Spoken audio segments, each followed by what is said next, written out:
ભમરા પડે છે રોટલામાં. રોટલામાં ભમરો પડે ને, પેલી બાયોને રોટલા ટીપતા ન આવડતું હોય ને તો બાજરાના, અને એ તમને કહી દઉં, બાજરાના રોટલા ઘડતા મારી સૌરાષ્ટ્રની બહેનોને જ આવડે છે.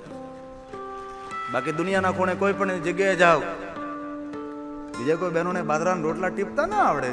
બાજરાના રોટલા ટીપે ને ત્યારે અવસર મળે તો પોતાના પતિ નહીં. કેવું આમ સુંદર. હવે તો આ બધી બહેનો લગભગ ભણી ગલણી થાબડીને રોટલા બનાવે છે. બાકી અમારા વૃદ્ધ માજી હોય 60-70 વર્ષના હોય, એ મારા ભાઈ બાજરાના રોટલા બનાવતા હોય. આપણે તો ગામડામાંથી બધા આવીએ ને, આપણે બધાને અનુભવ છે. એ ઠીકરાની કાથરોટ હોય, એમાં પાણી નાખે, પછી હવે મીઠું આ દળાયેલું બધું આવે છે. પહેલા તો ખાંગડા મીઠું આવતું ને, માટલામાં રાખ્યું હોય, એ મીઠું નાખે. ડાય બાય હોય તો મીઠું પૂરું પૂરું ગાળી દે, રોટલામાં મીઠા ને ખાંગડા આવે. એ પછી બા જે મીઠું રોટલો મળતા હોય, કાનમાં ટોટિયું પહેર્યું હોય, હિંચકા ખાતી હોય, કોણ ઝુલાવે લીમડીને, કોણ ઝુલાવે પીપળી, ઈ બા આમ એવો મહળે, એવો કસ કરી કરીને મહળે. એ ચૂલાની અંદર બળતણ નાખતા જાય બા, અડાયા નાખતા જાય, એ તાવડી તપતી હોય અને બા રોટલો મળતા હોય ને આપણે બાજુમાં આમ કરીને બેઠા હોય. એ ક્યારે બા રોટલો આપે, પછી પેલો રોટલો છડે અને પછી પોપડી ઉખેડીને એમાં ઘી કે માખણ નાખે, અને પછી ઘીને ચોપડેલો, માખણનો ચોપડેલો રોટલો. તમારા પાઉં ભાજી તો કે એની આગળ કાંઈ નહીં. આ દાબેલી ને આ બધું ખબર નહીં. પેલા આપણે 5 વાગે તો રોંઢો કરતા. અત્યારે 5 વાગે ને રોંઢો કરીએ. રોંઢો એટલે બપોરનું વધેલી રોટલી, બપોરનો વધેલો રોટલો અને પાટિયાનું શાક. હવે તો પાટિયા ગયા, કુરડી ગઈ. કેવા ઠીકરાના પાટિયાનું શાક, ઓહો મારા ભાઈ ચૂલા પર થતું હોય. એમાં સાસુને ખબર વગર 2 પાવડા તેલ વધારે નાખી દીધું હોય, આખા રીંગણાનું શાક હોય, અને બપોરે ખાતા થોડુંક વધ્યું હોય, પાટિયાને તળિયે પડ્યો હોય, બપોરનો રોટલો એની રોંઢો કરવા જ્યારે આપણે લૂછી લૂછીને ખાતા હોય, એ મીઠાશ. આ રોંઢો ગયો ને પાણીપુરી આવી, આ ક્યાંથી આવી ખબર નહીં. આ તો શાકભાજી લેતા હોય ને પાણીપુરી ખાતા હોય. લ્યો, કેવા બાજરાના રોટલા હતા. એ ગહળે પછી પૂનમના ચાંદની જેમ બાજરાનો કેવો મોટો, એમ ગાડીના પૈ જેવો. એ કહેતો ઊંધો, બીજો તો માગે નહીં. આવા રોટલા મારા ભાઈ. હજી પણ ગામડામાં આપણે બહેનોને, આપણા વૃદ્ધ બાઓને આવડતા હોય છે. એ પછી રોટલો ઘડીને ત્યાં નાખે, અને તાવડીમાં જો નાખતા આવડતો હોય તો જ, બાકી જો નાખવામાં ભૂલ કરો તો ભમરો પડે. એ ભમરામાંથી બચવું હોય તો શું કરવું? તો કે પતલી હળી લેવાની, ધીમેકથી ભમરામાં મૂકવાની અને ફોલાવીને બેહાડ દેવાનું, અને સુંદર રોટલાના ડિઝાઇન બની જાય. આ બહેનો બાજરાનો રોટલો છે. અને એક બાજરાનો રોટલો આપણી સૌરાષ્ટ્રની બહેનોને બનાવતા આવડે, અને એક લાપસી દુનિયાની કોઈ બહેનોને બનાવતા ન આવડે. એ આપણી સૌરાષ્ટ્રની બહેનોને લાપસી બનાવતા આવડે. તેથી મારી નાની બહેનો છે તેને પ્રાર્થના કે બીજું બધું બનાવતા શીખો, ખૂબ સારું કહેવાય, કુકિંગ ક્લાસ કરો, પણ કમસે કમ લાપસી બનાવતા શીખી જાજો. કારણ કે તમે સાસરે જાશો ને પહેલો પગ મૂકો એટલે સાસુમાં કહે છે, બેટા બેન આવ્યા છો, લાપસી બનાવો. પહેલી લાપસી સુધરી તો સંસાર સુધર્યો, ને બગડી તો આવ્યું મહાકાલી કલકલતા વાલી. એ લાપસી અને કેવી આમ ચૂલા પર થતી હોય, ગોળનું આંધણ મૂક્યું હોય, ધીમો ધીમો તાપ થતું આંધણ ઉકળી જાય, પછી લોટને ધીમે ધીમે નાખવાનો હોય, અને પછી લાપસીને વેલણથી હલાવે. વેલણથી આ લાપસીમાં વેલણ જ હાલે, બીજું કોઈ ન હાલે. એ લાપસી એમાં છૂટી ફૂંક મરતા ઉડી જાય એવી લાપસી. મહેમાનને આમ ઘી રેડીએ, ઘીનો ખાડો કરે મહેમાન ડાયો હોય, અને એ ઘી વાળી લાપસી, એ બધું હવે તો ગયું ભાઈ, ખલાસ. એ આપણી પરંપરા. આ બધું ધીમે ધીમે ધીમે ધીમે બધું વિસરાતું જાય છે. તેથી આપણા સંસારીઓ માટે આ બધી છૂટ છે. હું કહેતો હતો કે બહેનો સુધરી, તમે ન સુધર્યા. બહેનોએ તાળી પાડી. શા માટે તાળી પાડી સમજાણું નહીં. એ કહેવા માટે હું જઈ રહ્યો હતો કે બહેનોએ પોતાની ચીકણીને છોડી દીધી, આપણે આપણી બીડી ન છોડી. હવે ભાગ્યે જ કોઈ તમને ઘરમાં જોવા મળે કે બજર સૂંઘતી હોય. પહેલા તો ગોળોય બજર વાળો હોય, લોટોય બજર વાળો હોય, બાના હાથે બજર વાળા હોય. આ બધી આપણી માતાઓએ બજરને છોડી દીધી, પણ આપણે બીડીને હજી છોડી નથી. નામાં જેને એક પણ વ્યસન ન હોય તેને મારા લાખો પ્રણામ છે. વ્યસન મુક્ત જીવન સ્તરે. અને ઘણા લોકો તો શંકર ભગવાનના નામથી ભાંગ પીવે, ગાંજો પીવે. શિવ પુરાણના 24,000 શ્લોક છે. તમે વિદ્વાનને કોઈને પૂછો, કોઈ જગ્યાએ ગાંજા ધંતુરાનું નામ નથી આવ્યું ભાઈ, કોઈ જગ્યાએ ભાંગનું નામ નથી. મહાશિવરાત્રી દિને માણસો ભાંગ પીવે, ક્યાંથી લાવ્યા તમે? એક એક પ્રહરની પૂજાનો મહિમા જ, ઉપવાસનો મહિમા, સેવાનો મહિમા, દાનનો મહિમા, યજ્ઞનો મહિમા, ભજનનો મહિમા. મહાશિવરાત્રીના દિન માણસો ભાંગ પીવે છે. શિવપુરાણમાં કોઈ જગ્યાએ ભાંગનું કોઈ વર્ણન નથી. શંકર ગાંજો પીવે, ભાંગ પીવે, અને પછી ભલે શંકર પીવે, પીવા દો, પણ વર્ણન નથી કોઈ જગ્યાએ શંકર ભગવાન ભાંગ પીવે. વ્યસન જરૂર, ભુવન ભય ભંગ વ્યસનીના, ભુવન ઉપર ભય ઉભો થાય, ભક્તો ઉપર ભય ઉભો થાય, એ ભયને દૂર કરો. મહાદેવનું મોટું વ્યસન નહીં કે ગાંજો ધંતુરા. આ તો શંકર ભગવાનના નામથી. અમે તો મહાદેવના ભક્ત છીએ ને, એટલે ગાંજો પીએ, ભાંગ પીએ. અમે તો શિવના ભક્ત. શિવ પીવે ગાંજો ભાંગ, એટલે અમે પણ પીએ. તો શિવજીએ ઝેર પણ પીધું, કાળકુટ નામનું. એ કેમ કરી શકતા નથી?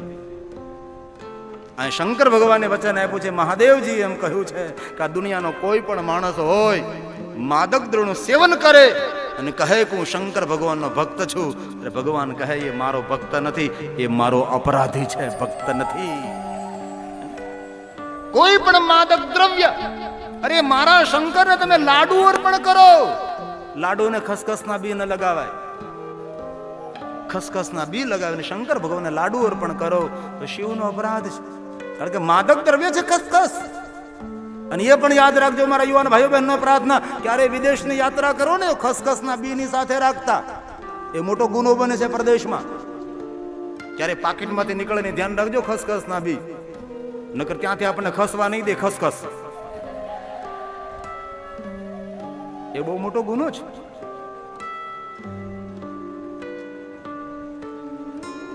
મારી બહેનોએ બજર છોડી દીધી, પણ આપણે બીડી ન છોડી. અને મારા સોરઠિયા પરિવાર દ્વારા સુંદર શિવ મહાપણ કથાનું આયોજન થયું છે. અને આ કથામાં કોઈ 5 માણસો પોતાનું વ્યસન છોડે ને તો પણ અમારી કથા અને સોરઠિયા પરિવારની કથા સફળ આવે, સફળ. અને કોઈ તો છોડે જ ને ભાઈ, કોઈ તો સારા સંકલ્પો કરે જ ને. એટલો મોટો જગન થઈ રહ્યો, એટલો મોટો યજ્ઞ થઈ રહ્યો છે, એટલા ભગવાનના નામ બોલાય છે. આપ સૌ બહુ જ ભાગ્યવાન છો, કારણ કે શંકર ભગવાનની કથાનું શ્રવણ કરો છો.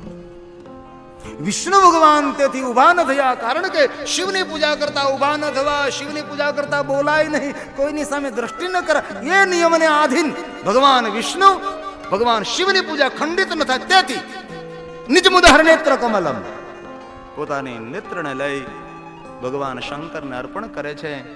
અને ભગવાન શંકર પ્રગટ થાય છે. અને શંકર ભગવાન વિષ્ણુ ભગવાનને વરદાન આપે છે. ત્રણયામ રક્ષાય ત્રિપુરહર જાગૃતિ જગતા. શંકર ભગવાન વિષ્ણુને ચક્ર આપે છે. કેવું ચક્ર? તો કે સુદર્શન ચક્ર. કોઈને મારવા માટે નહીં, કોઈને કાપવા માટે નહીં. શંકર ભગવાન વિષ્ણુ ભગવાને સુદર્શન ચક્ર આપે.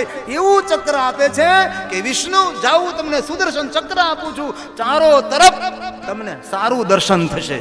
એ સુદર્શન ચક્ર છે. ચક્ર ચારો દિશા, સુદર્શન એ ચક્ર. અને શ્રેષ્ઠ શિવ ભક્તો તો એ જ છે કે દરેક જગ્યાએ સારું દર્શન કરે, દરેકમાં સદગુણ જોવે. એ શ્રેષ્ઠ શિવ ભક્ત છે. વિષ્ણુ ભગવાનને આપ્યું મહાદેવજી સુદર્શન ચક્ર. ચારો દિશાઓમાં જેને સારું દર્શન થાય એ ચક્ર, એ સુદર્શન ચક્ર છે. હરિશ્રેય સહસ્ત્રમ કમલ બલિ, હજાર હજાર કમળોની બલિ અર્પણ કરી. બલિ શબ્દનો અર્થ આપવું, બલિ શબ્દનો અર્થ થાય ભેટ ધરવી, અર્પણ કરવું. બલિ શબ્દનો એવો કોઈ અર્થ નથી થતો કે દેવી દેવતાઓની પ્રતિમાની સામે કોઈ પશુઓની કતલ કરવી. આપણો કોઈ પણ દેવ, કોઈ પણ દેવીના માંસાહાર કરે, ન મદિરા પાન કરે. અરે શિવ મહાપણમાં દેવનું વર્ણન છે, દેવના સ્વભાવનું વર્ણન છે કે દેવ દેવીની સામે કોઈ પણ સામાન્ય માણસનું અપમાન કરો તો પણ દેવની આંખો ભરાઈ જાય. આટલા જના હૃદય કોમળ છે. દેવ પ્રતિમાની સામે કોઈ સામાન્ય માણસનું અપમાન કરવામાં આવતું હોય ને એની આંખમાં જો આંસુ ટપકતા હોય તો કોઈ દેવ પ્રતિમાની સામે પશુઓની કતલ કરે તો દેવ રાજી થવાના હતા? આપણો કોઈ પણ સનાતનનો દેવ ના માંસાહાર કરે, ન મદિરા પાન કરે. હજી પણ વર્તમાન સમયમાં કોઈ કોઈ નાદાન માણસો મંદબુદ્ધિ વાળા દેવી દેવતાઓની સામે પશુઓની કતલ કરે છે. હજી પણ જોવા મળે છે. મહાકાલીની સામે બકરાઓ કાપે. મહાકાલી બકરાઓ ખાય. મેલડીની સામે બકરાઓ કાપે. મેલડી બકરા ખાય.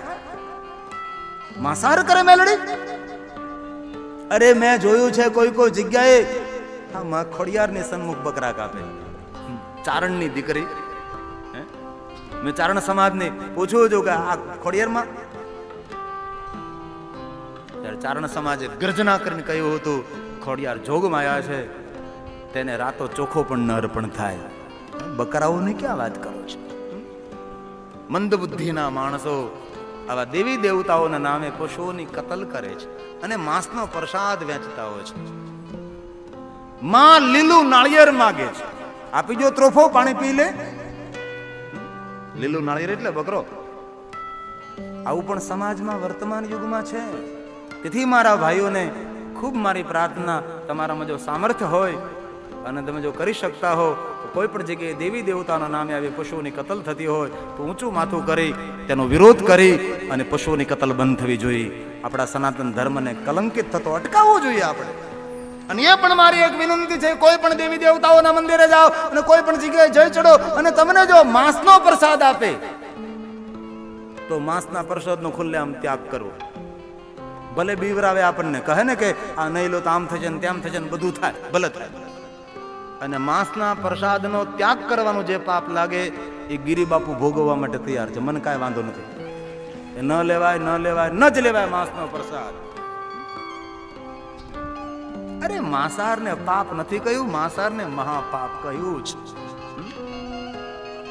શિવ મહાપણમાં કહ્યું કોઈ પણ માણસ માંસાહાર કરે નરકમાં ગયા પછી તેને બહાર નીકળવાના દરવાજા બંધ થઈ જાય છે.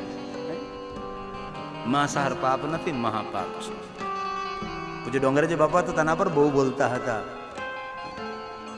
કે માંસાહાર કરેલું પાપ કોઈ પણ યજ્ઞો કરવાથી પણ એ પાપ જતું નથી. આટલું ભયંકર એ પાપ છે. અરે પૂજ્ય બ્રહ્મલીન ડોંગરેજી બાપા તો ત્યાં સુધી મેં તેમની કથાઓનું શ્રવણ કરેલું છે. એ તો તેમ કહેતા હતા કે આપણે પોતાએ ખુદે રસોઈ બનાવી હોય, આપણે ભોજન કરવા માટે બેઠા હોય અને કોઈ બહારનો માણસ આવે અને ભોજન ઉપર દ્રષ્ટિ કરે તો દ્રષ્ટિ દોષ વાળું ભોજન કહેવાય. એ ભોજન ન કરાય. તેથી ભજન અને ભોજન એકાંતમાં સાધુ બ્રાહ્મણો કરે. અને માણસને પણ આદત આવી જ હોય. તમારે જોજો, અખતરો કરજો, તમે ઘરના સભ્યો ભેગા મળીને ડાઇનિંગ ટેબલ ઉપર ભોજન કરતા હો અને કોઈ બહારનો માણસ આવે તો અખતરો કરજો, તમારા મોઢા અમે નહીં જોવે, સીધો તમારા થાળીમાં જોવા કે હું ખાય છે. એને એમાં બહુ રસ હોય છે. એ દ્રષ્ટિ દોષ વાળું ભોજન કહેવાય. સ્વાધ્યાય પરિવાર, પૂજ્ય પાંડુરંગ શાસ્ત્રી દાદા, હું કેન્દ્રમાં જતો સ્વાધ્યાય પરિવારમાં, દાદાના મુખેથી મેં સાંભળેલું કે ઘરની અંદર ભોજન હોય, એ ભોજન ઉપર કોઈ કૂતરો દ્રષ્ટિ કરે, દ્રષ્ટિ દોષ વાળું ભોજન કહેવાય છે. એ ભોજન ઉપર કોઈ કુકડો મરઘો કુકડો દ્રષ્ટિ કરે, દ્રષ્ટિ દોષ વાળું ભોજન કહેવાય છે.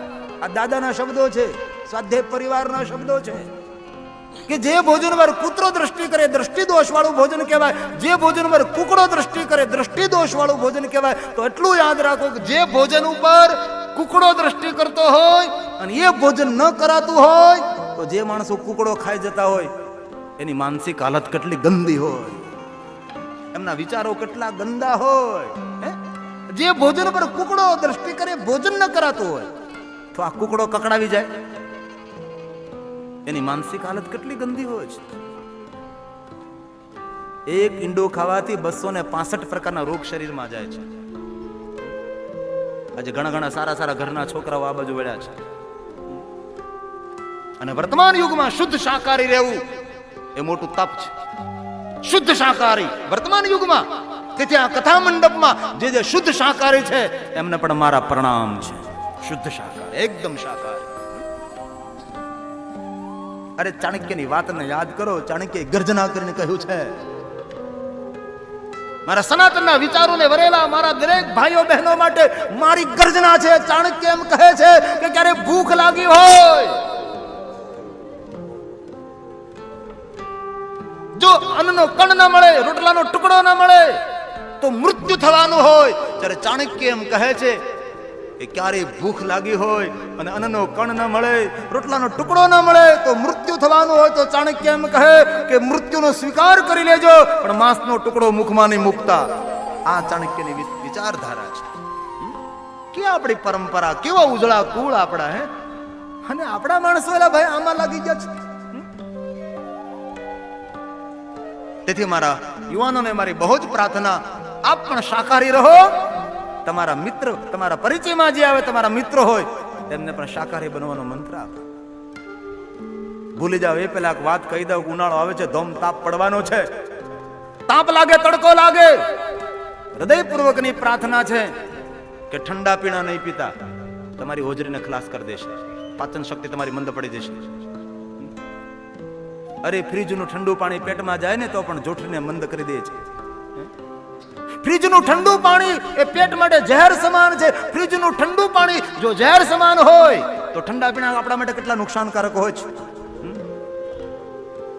તેથી આપ અને આપના મિત્રોને કહેજો ઠંડા પીણાનો ત્યાગ કરે, લીંબુનું શરબત પીવે, તમારે શક્તિ, તમારી ઉર્જા જળવાઈ રહેશે, તમારી શક્તિ મનોબળ મજબૂત થશે. અને લીંબુનું શરબત માણસો પીતા થશે તો મારા ખેડૂતોએ જે લીંબુડીઓ વાવી છે તેનો મબલખ પાક, તેનો લાભ તેને પ્રાપ્ત થશે. લીંબુના પાણી પીઓ, લીંબુનું શરબત પીઓ. એ લીંબુનું પાણી, તેમાં થોડુંક નમક નાખો, થોડુંક જીરું નાખો, ખાંડ નાખો ને પછી આમ લીંબુનું શરબત એ પીવાની મજા આવે. અત્યારે કોક આપે એક ગ્લાસ એમ ખાય છે. એ લીંબુ શરબત પીવો આપ. તમારી આંખને પણ સારી કરે, તમારા કાનને સારા કરે, તમારા હૃદયને પ્રફુલ્લિત કરે, પેટને શાંત કરે. લીંબુ શરબત પીવું જોઈએ, ઠંડા પીણા ન પીવાય. મારા ભાઈઓને, મારા યુવાનોને મારી હૃદયપૂર્વકની પ્રાર્થના છે, આજનો યુવાન મોઢામાં માવો નાખે, તમાકુ નાખે, બીડી પીવે, ઠંડુ પીણું પીવે, કેવો ભૂંડો લાગે છે. તેથી મારા ભાઈઓને, મારા યુવાનોને મારી હૃદયપૂર્વકની એક વિનંતી છે, તો બલિ શબ્દનો આપવું, સમર્પિત કરવું, ભેટ ધરવું, એવો બલિ શબ્દનો અર્થ થાય, નહીં કે કોઈ પશુઓની કતલ કરવી. ભગવાન વિષ્ણુ મહાદેવના પરમ ભક્ત છે. એકવાર બ્રહ્માએ બ્રહ્મલોકમાં ભુવનના દેવતાઓને નિમંત્રિત કર્યા છે. ભુવનના દેવતાઓ આવ્યા, ઋષિમુનિઓ આવ્યા. દેવને ઋષિમુનિઓ કહ્યું કે હે પિતામહ બ્રહ્માજી, બ્રહ્મલોકમાં અમને નિમંત્રણ આમંત્રણ આપવાનું કારણ કયું, આપ કહો. ત્યારે બ્રહ્માએ કહ્યું છે, હે દેવ ઋષિઓ, મને તમારી ચિંતા થાય છે, કારણ કે હું તમારા સૌનો પિતા છું. હે પિતામહ બ્રહ્મા, આપ કહો કઈ વાતની ચિંતા થાય છે. ત્યારે બ્રહ્મા ખુદ કહે છે, હે દેવતાઓ, હે ઋષિ મુનિઓ, આ તમને મળેલા સુખ, તમને મળેલો વૈભવ એ તમારી પાસે નિત્ય રહે એના માટે કોઈ વિચાર કર્યો છે નહીં. અને ધનવાનોને પ્રાર્થના છે, તમને ધન મળ્યું, વૈભવ મળ્યો, સંપત્તિ મળ્યો હોય, આગોતરું આયોજન હોવું જોઈએ. કેવી રીતે આ ધન આપણી પાસે ટકી રહે, આગળનું આયોજન આપણું હોવું જોઈએ. મળ્યું છે બધું વાપરી નાખો, વેડફી નાખો, તેમ નહીં. બ્રહ્માએ કહ્યું દેવતાઓને કે દેવતાઓ, મને તમારી ચિંતા છે, તમે કઈ તેના માટે ચિંતન કર્યું છે નહીં? કહો બ્રહ્મા, હે પિતા, શું કરવું જોઈએ આપણે? મળેલા સુખ અને મળેલા વૈભવને નિત્ય ટકાવી રાખો, તેના માટે કોઈ ઉપાય આપ કહો. ત્યારે બ્રહ્મા કહે છે કે હે દેવતાઓ, હે ઋષિ મુનિઓ, હું જો તમને કહીશ તો તમે મારી વાત નહીં માનો. કારણ ઘણી વાર પિતા કહે, દીકરાઓ માનવા માટે તૈયાર નથી. બીજો કોઈ વ્યક્તિ આવીને એમ કહે તો એને માનવા માટે તૈયાર થઈ જાય છે. તેથી હે દેવતાઓ, તમારા સુખની ચિંતા કરું છું, તમારા વૈભવની ચિંતા કરું છું, તમને મળેલા ભોગ એ છીનવાઈ ન જાય તેના માટે હું ચિંતા કરું. તેથી મારી સાથે તમે ચાલો. કઈ જગ્યાએ? ક્ષીરસાગર, વિષ્ણુની પાસે જઈએ. બ્રહ્માની આગેવાની, દેવતાઓ, ઋષિઓ ક્ષીરસાગર ભગવાન વિષ્ણુની પાસે ગયા છે. બ્રહ્માએ દેવતાઓએ વિષ્ણુ ભગવાનને પ્રણામ કર્યા છે. બ્રહ્માને આવેલા જોઈ, દેવતાઓને આવેલા જોઈ વિષ્ણુ ભગવાન પોતાના આસનો પરથી ઉભા થાય છે. આ એક નમ્રતા, વિવેક છે. ઉભા થઈ વિષ્ણુ ભગવાન બ્રહ્માને દેવતાઓને પ્રણામ કરે છે. જ્યારે વિષ્ણુ ભગવાન બ્રહ્માને દેવતાઓને પ્રણામ કરે છે ત્યારે બ્રહ્મા અને દેવતાઓ બંને કંધા ઝુકાવીને અધિક પ્રણામ કરે છે. આ નમ્રતા છે. અને જ્યારે કંધા ઝુકાવીને બ્રહ્મા અને દેવતાઓ વિષ્ણુ ભગવાનને જ્યારે પ્રણામ કરવા લાગ્યા છે, ત્યારે વિષ્ણુ ભગવાન શિવને યાદ કરવા લાગે છે, મહાદેવને યાદ કરવા લાગે છે કે મહાદેવ, આપનું આપેલું વચન સાર્થક થઈ રહ્યું છે. થોડી વાર પહેલા શંકર ભગવાન આપેલું ને કે દેવતાઓમાં તમે વંદનીય રહેશો, દેવતાઓ તમને વંદન કરશે, એ સૂત્ર સાર્થક થાય છે. તેથી ભગવાન વિષ્ણુ શંકર ભગવાનને યાદ કરવા લાગ્યા કે હે મહાદેવ, તમારું આપેલું વચન આજે ભુવનના દેવતાઓ મને વંદન કરે છે, આજે બ્રહ્મા પણ મને વંદન કરે છે, તમારું આપેલું વચન મને સાર્થક દેખાય છે. શિવને યાદ કરવા લાગ્યા છે. અને એ પણ જીવન યાત્રામાં યાદ રાખવું કે આપણું કોઈ સન્માન કરે, આપણું કોઈ બહુમાન કરે, આપણને કોઈ પ્રણામ કરે તો શંકર ભગવાનનો પ્રસાદ છે, એ પ્રભુનો મોકલાવેલો પ્રસાદ છે. બાકી કોણ કોનું સન્માન કરે આ દુનિયામાં? આપણું કોઈ મોટું સન્માન કરે, કોઈ માન આપે, કોઈ સન્માન આપે, કોઈ પ્રણામ કરે, કોઈ વંદન કરે, કોઈ પ્રણામ કરે, કોઈ પગે લાગે, તો સમજો એ તમારું મોટપણ નથી, એ તમારું બળપણ નથી, એ શંકરનો પ્રસાદ છે. અને મારા માટે હું કહી શકું કે આપ સૌને એટલી મોટી હાજરી એ મારા માટે શંકરનો પ્રસાદ છે. બાકી કોણ ધોમ ધકતા તડકાની અંદર, આ ગરમીની અંદર કોણ 4-4 કલાક બેસે, કોણ 3-3 કલાક બેસે? આ શંકર ભગવાનનો પ્રસાદ છે. અને આ પ્રસાદ સૌ વહેંચી રહ્યા છે આપણે. વિષ્ણુ આપ કહો, અમે એક જિજ્ઞાસા લઈને આવ્યા છે, બોલો બ્રહ્મા. બ્રહ્માએ રજૂઆત કરી છે, ભગવાન આ દેવતાઓને મળેલા સુખ, દેવને મળેલો વૈભવ અને ભોગ નિત્ય દેવતાઓની પાસે ટકી રહે, એના માટે કોઈ આપ ઉપાય બતાવો. હે ભગવાન વિષ્ણુ, આપ કહો. વિષ્ણુ બોલે છે, હે બ્રહ્મા, હે દેવતાઓ, આ દેવતાઓને તમે પણ કહ્યું, બ્રાહ્મણો અપીને વિશેષતઃ, તમે ને મેં બંને વારંવાર કહ્યું છે કે આવતા દુઃખોમાંથી મુક્તિ મેળવવા માટે, આવતા દુઃખોમાંથી ઉગરવા માટે, મળેલા સુખ ભોગને નિત્ય ટકાવી રાખવા માટે મારી પાસે એક જ શબ્દ છે. વિષ્ણુ બોલ્યા છે, ધ્યાન દેના, આપણા માટે બોલ્યા છે. સેવ્ય સેવ્ય સદા દેવ શંકર સર્વ દુઃખ મમાપી કથિતમ તેન બ્રહ્મણો અપી વિશેષતઃ બ્રહ્મણો અપી વિશેષતઃ. બ્રહ્માએ પણ કહ્યું ને હું પણ કહું છું, મમાપી કથિતમ તેન શંકર સર્વ દુઃખા. શંકર ભગવાનની સાધના કરો, સદા દેવ સેવ્ય સેવ્ય. હે દેવતાઓ, મેં પહેલા પણ કહ્યું ને આજે પણ કહું છું, શંકર ભગવાનની સેવા કરો, શંકર ભગવાનની પૂજા કરો, ભગવાન મહાદેવને યાદ કરો, શંકર ભગવાનની લિંગ સ્વરૂપની પૂજા કરો, અથવા શંકર ભગવાનની મૂર્તિ પ્રતીકની પૂજા કરો. દેવતાઓ, તમને મળેલા સુખ અને વૈભવને જો તમારે ટકાવી રાખવા હોય, આવતા દુઃખોમાંથી મુક્ત રહેવું હોય તો વિષ્ણુ બોલે, સાંભળો દેવતાઓ, તસ્માત સદા પૂજનીયો લિંગ મૂર્તિ ધરોહર સેવનીયો વિશેષણ શ્રદ્ધયા દેવ સત શ્રદ્ધયા દેવ સત. દેવ સતમાં, દેવ સતમાં એટલે કોણ? મહાદેવ. દેવોમાં શ્રેષ્ઠ, દેવોમાં ઉત્તમ, દેવ સતમાં મહાદેવ. મહાદેવની લિંગ મૂર્તિ પ્રતિમાની આપ પૂજા કરો, તમને મળેલા ભોગ અને સુખ તમારી પાસે નિત્ય રહેશે. આવતા દુઃખોમાંથી તમને છુટકારો પ્રાપ્ત થશે. વિષ્ણુ ભગવાન કહે છે, હે દેવતાઓ, હે બ્રહ્મા, આપ સાંભળો. જેના હૃદયમાં શંકર ભગવાનની ભક્તિ છે, જેનું ચિત્ત ભગવાન મહાદેવ સાથે જોડાયેલું છે, જેને જીવ પર શંકર ભગવાનનું નામ છે, ન તે દુઃખસ્ય ભાજના, તેને કોઈ દુઃખ ભોગવવા પડતા નથી. પણ કોને? જેના હૃદયમાં શિવની ભક્તિ છે, ભવપ્રણતા ચેતસા, જેના ચિત્તમાં શિવજીનું ધ્યાન છે, જેને જીવ પર શંકર ભગવાનનું નામ છે, તેના માટે વિષ્ણુ ભગવાને ગર્જના કરીને કહ્યું છે કે દુનિયાના કોઈ પણ દુઃખ તેને ભોગવવા પડતા નથી, દુઃખ તેને નિકટ પણ ના આવે. આ શ્લોક વિષ્ણુ ભગવાન બોલે છે અને ભુવનના દેવતાઓને સંબોધન કરી અને બ્રહ્માની હાજરીમાં ભગવાન વિષ્ણુ બોલ્યા છે.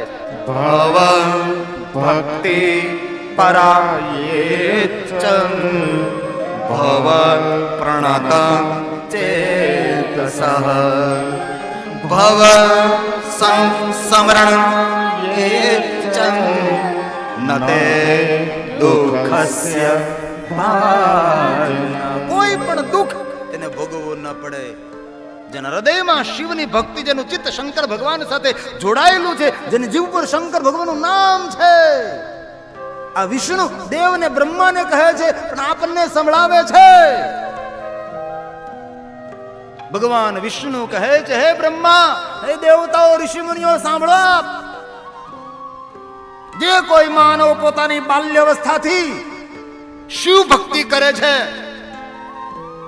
તેને પોતાના જીવનમાં કોઈ વસ્તુની ખોટ નથી રહેતી અને કોઈ વસ્તુની ઓટ પણ ન આવે. આ વિષ્ણુનું વચન છે. દેવતાઓને બ્રહ્માને કહે છે, હું કહું છું ગર્જના કરી કે જે કોઈ બાલ્યાવસ્થાથી શિવની ભક્તિ કરે છે તેના જીવનમાં કોઈ વસ્તુની ખોટ ન રહે, કોઈ વસ્તુની ઓટ. ઓટ એટલે શું? આવીને જતું રહેવું, તેને ઓટ કહેવાય. ખોટ એટલે નહીં મળવું, તેને ખોટ કહેવાય. નથી કહેતા કે આને સંતાનની ખોટ છે, ખોટ નહીં મળવું. જે કોઈ બાલ્યાવસ્થાથી શિવની ભક્તિ કરે છે તેના માટે વિષ્ણુ બોલ્યા. શ્લોક વિષ્ણુનો છે. આગળ થોડી વારમાં વિરામમાં ઉતાવળ નહીં કોઈ કરતા. ભવનાદિ મનોજ્ઞાની મનોજ્ઞાન ભરણા સ્ત્રિયા ધનમ ચ તુષ્ટિ પર્યંતમ પુત્ર પૌત્રાદિ સંતતિ. વિષ્ણુ બોલ્યા છે, જે કોઈ માનવ પોતાની બાલ્યાવસ્થાથી ભગવાન શંકરની ભક્તિ કરે તેને વિદ્યા મળે, તેના માટે કહ્યું તેને સુંદર ઘર મળે, મનોહર આભૂષણ ધારણ કરેલી તેને સુંદર નારી મળે, પર્યાપ્ત માત્રામાં ધન મળે, પુત્ર તેને ઘરે પણ પુત્ર મળે છે. હા, પુત્ર વગર ભટકવું કોને પડે છે? જેને શંકરની ભક્તિ નથી કરી તેને. શંકરની ભક્તિ કરે ને તેને પુત્ર વગર ભટકવું ના પડે. પુત્ર હિનકર ઈચ્છા કોઈ નિશ્ચય શિવ પ્રસાદ તે હોય, મહાદેવ પ્રસાદના રૂપમાં આપે છે. અને એ પણ યાદ રાખજો તમે સૌ, કોઈ દેવ તમને પુત્ર આપે તો માનવ જેવો પુત્ર આપે, કોઈ દેવ તમને પુત્ર આપે તો માનવ જેવો પુત્ર આપે. ને મારો મહાદેવ જ્યારે તમને પુત્ર આપે ત્યારે પુત્ર દેવ જેવો પુત્ર આપે, માનવ જેવો નહીં. અહીંયા અમે કહ્યું છે ભગવાન વિષ્ણુ એક જે શિવનું ભજન કરે છે, શિવની ભક્તિ કરે છે, તેને સુંદર ઘર, સુંદર નારી. અભાર્યો લભતે વાર્યા શ્રીરામ ચ પતિવ્રતા. અભાર્યો એટલે કુંવારો. કુંવારો જેના ફટાકડા ન ફૂટ્યા હોય તે, જેના સુસુરિયા થઈ ગયા, જેના લગ્નના ફટાકડા ફૂટી જાય ને પછી એના બોમ્બે સુરસુરિયા થઈ જાય. અભાર્યો એટલે કુંવારો. કુંવારો માણસો હોય ને એ શિવની ભક્તિ કરે તો કેવી પત્ની? સુશલામ પતિવ્રતા. પતિવ્રતા નારી, સુંદર નારી, ચતુર નારી, સુંદર સોના ચાંદીના આભૂષણો ધારણ કરેલી રૂપવાન નારી યુવકને પ્રાપ્ત થાય છે. તેથી મારા યુવાન ભાઈઓને મારી હૃદયપૂર્વકની પ્રાર્થના છે, યોગ્ય પત્ની મેળવવા માટે શિવની સાધના કરવી પડે છે. આપણે કોઈ વ્રત કરતા નથી, તેથી તો આખી જિંદગી માર ખાવો પડે છે. આ મારી બહેનો કેટલા વ્રત કરે છે, મોળા કદ કરે, જયા પાર્વતી કરે, મધ હળી કરે, ફૂલ કાંદળી કરે, કેટલા કેટલા વ્રતો કરે. શા માટે? યોગ્ય તને વર મળે છે. આપણે કોઈ દે વ્રત કર્યું યોગ્ય કન્યા મળે નહીં. અહીંયા વિષ્ણુએ જાહેરાત કરી છે. તેથી મારા ભાઈઓને પ્રાર્થના, જીવનમાં યોગ્ય વસ્તુને પ્રાપ્ત કરવી તો બાલ્યાવસ્થાથી શિવની ભક્તિ કરો આપ.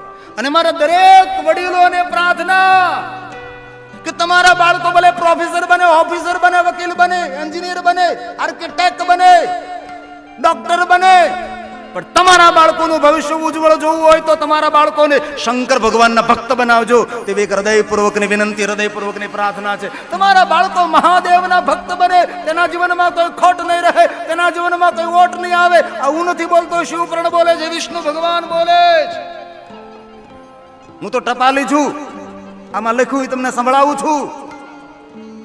જે કાંઈ બોલું છું શિવપુરાણને સાક્ષી રાખીને બોલું છું. નહીં કે ઉપજાવી કાઢેલું, નહીં કે બની બેઠાવેલું, નહીં કે ઉપજાવેલું કે તમને નવું નવું નવું નવું કહું, નહીં. કોઈ અત્યાર સુધી શિવપુરાણની ગર્જના જ ન કરી ભાઈ, ગર્જના જ ન કરી.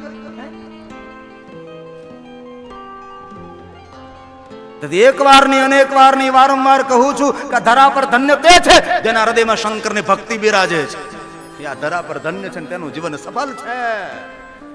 ભગવાન વિષ્ણુ ગર્જના કરીને કહે છે કે દેવતાઓ, તમને મળેલા સુખ ભોગને નિત્ય તમારી પાસે રાખવો હોય તો શિવની ભજન કરો, શિવની પૂજા કરો, મહાદેવને યાદ કરો. વિષ્ણુ ભગવાન કહે છે દેવતાઓ, સુંદર ઘર મળે, સુંદર નારી મળે, પર્યાપ્ત માત્રામાં ધન મળે, પુત્ર મળે, તેને ઘરે પણ પુત્ર મળે, પુત્ર પાવતરાદી. ત્યારબાદ શું જરૂર પડે? ઘર મળ્યું, પત્ની મળી, પુત્ર મળ્યો, તેને ઘરે પુત્ર મળ્યો, પછી આપણી વૃદ્ધાવસ્થા આવી હોય ને, વૃદ્ધાવસ્થા આવે ત્યારે આપણને કઈ વસ્તુની જરૂર પડે? વિષ્ણુ બોલે છે આરોગ્ય શરીર, તેને તંદુરસ્ત શરીર મળે, સુંદર ઘર, સુંદર નારી, પુત્ર, તેને ઘરે પુત્ર, પર્યાપ્ત માત્રામાં ધન. વૃદ્ધાવસ્થા આવે, આરોગ્ય, તેને તંદુરસ્તી પ્રાપ્ત થાય છે. અરે શિવપુરાણમાં તો એમ કહ્યું છે, જે માણસ પોતાનું ચિત્તમન શંકર ભગવાનને અર્પણ કરે ને તેને વૃદ્ધાવસ્થા પણ ના આવે. જન્મ મૃત્યુ જરા જરા જરા જરા એટલે વૃદ્ધાવસ્થા, તેનો બુઢાપો ના આવે. 80-90 વર્ષે પણ યુવાન જેવો દેખાતો હોય છે. એ શિવની ભક્તિમાં અદ્ભુત શક્તિ છે. સમજો, ઘર મળ્યું, પત્ની મળી, પુત્ર મળ્યો, પુત્રને ઘરે પુત્ર, પર્યાપ્ત માત્રામાં ધન મળ્યું, આરોગ્ય મળ્યું, તંદુરસ્તી મળી. પછી કઈ વસ્તુની જરૂર પડે જીવનમાં? પ્રતિષ્ઠા મળે, સમાજમાં મોટી પ્રતિષ્ઠા મળે, અલૌકિક સન્માન મળે. પણ આ બધું ક્યાંથી મળે? શિવની ભક્તિથી મળે છે. વાંચન્તિ મહાભાગા સુખમ વા ત્રિદશાલયં, તેના મનના બધા જ કાર્યો પૂર્ણ થાય છે. એ મહાભાગા મન વાંચિત ફલની પ્રાપ્તિ કરે, અલૌકિક સન્માન. 3 લોકમાં તેનું કલ્યાણ થાય છે.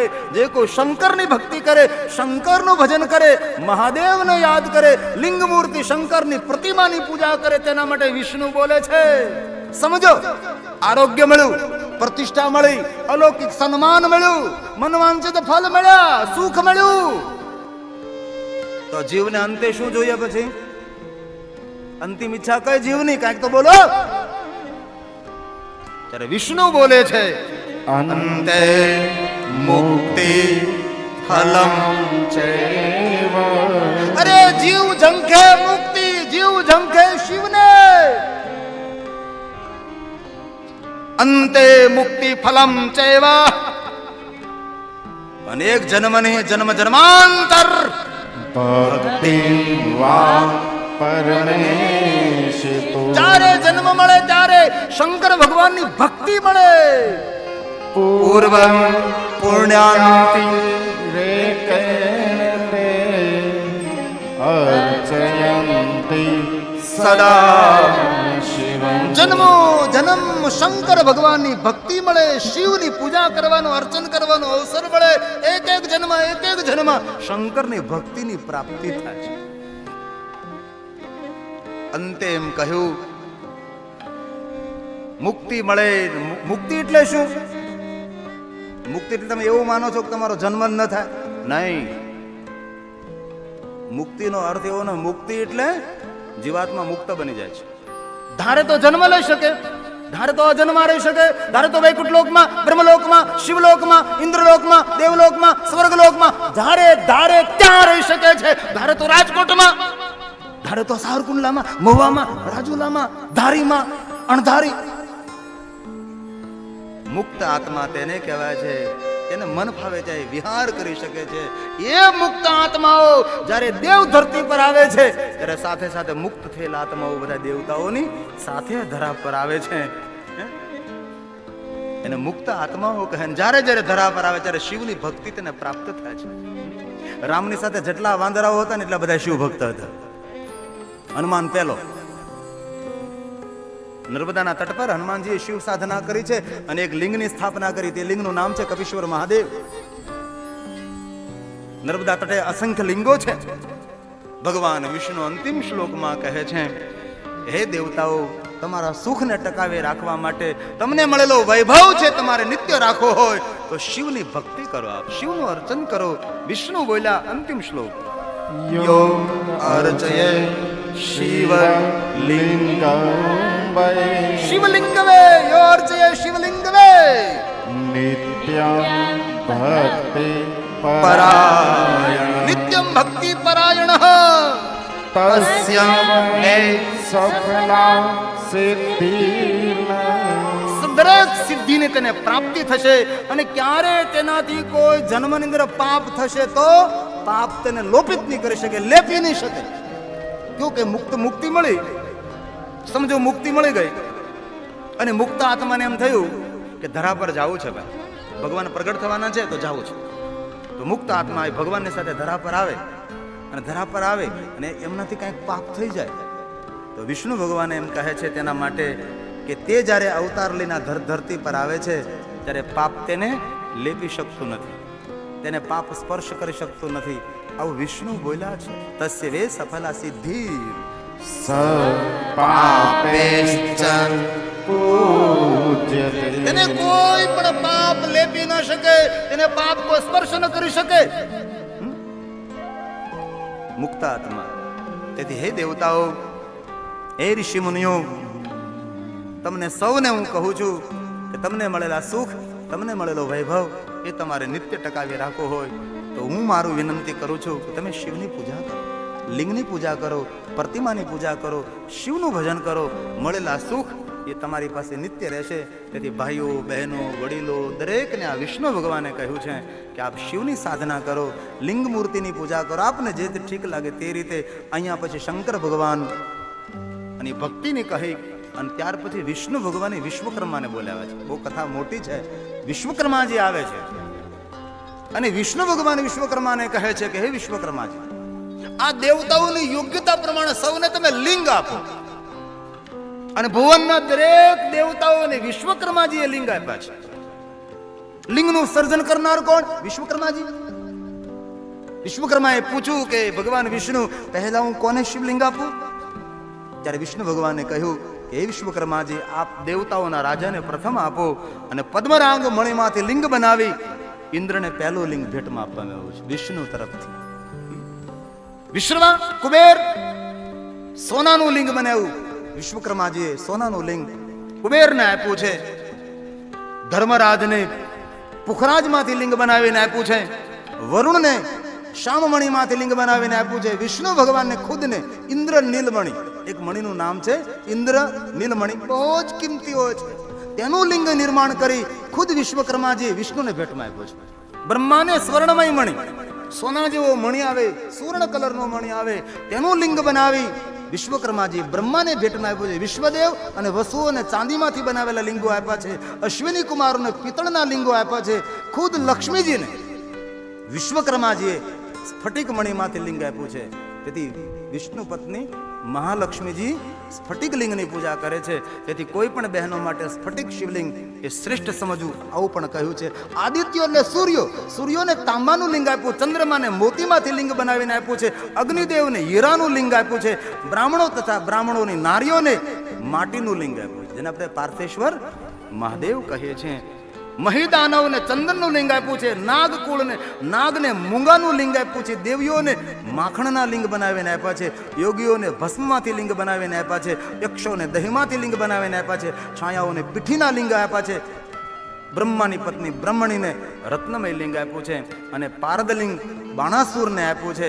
અન્ય દેવી દેવતાઓને અલગ અલગ પ્રકાર લિંગો આપ્યા છે. આ બધું વિસ્તારથી શિવ કથામાં કહેવામાં આવ્યું છે. અને જે કોઈ કથા સાંભળે છે એમને આ સર્વ લિંગોની પૂજા કરવાનું ફળ મળે છે.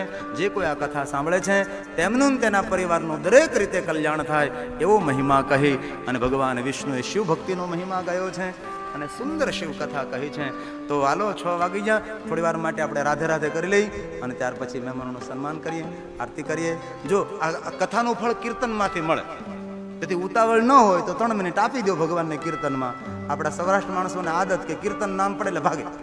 તેથી મારા ભાઈઓને મારી વિનંતી કે જો સમય હોય તો 3 મિનિટ આપણે કીર્તન કરી લઈએ ભાવ ભક્તિથી હૃદયથી. આઈએ. રાધે રાધે રાધે હમારે પ્યારી રાધે, રાધે રાધે રાધે હમારે પ્યારી રાધે, રાધે રાધે રાધે હમારે પ્યારી રાધે, રાધે રાધે હમારે પ્યારી રાધે, રાધે રાધે રાધે હમારે પ્યારી રાધે, રાધે રાધે રાધે હે રાધે રાધે રાધે હમારે પ્યારી રાધે, રાધે રાધે રાધે હે રાધે રાધે હમારે પ્યારી રાધે, રાધે રાધે રાધે હમારે પ્યારી રાધે, રાધે રાધે રાધે હમારે પ્યારી રાધે.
હે મહાદેવ.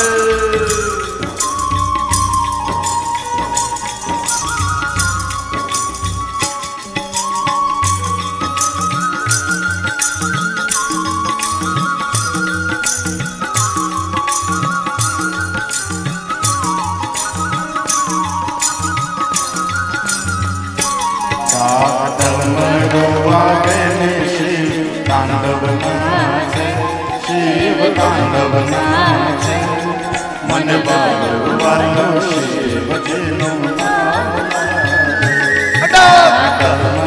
વાગે, શિવ તાંડવ નાચે શિવ તાંડવ નાચે, મન બાળવાનો શિવ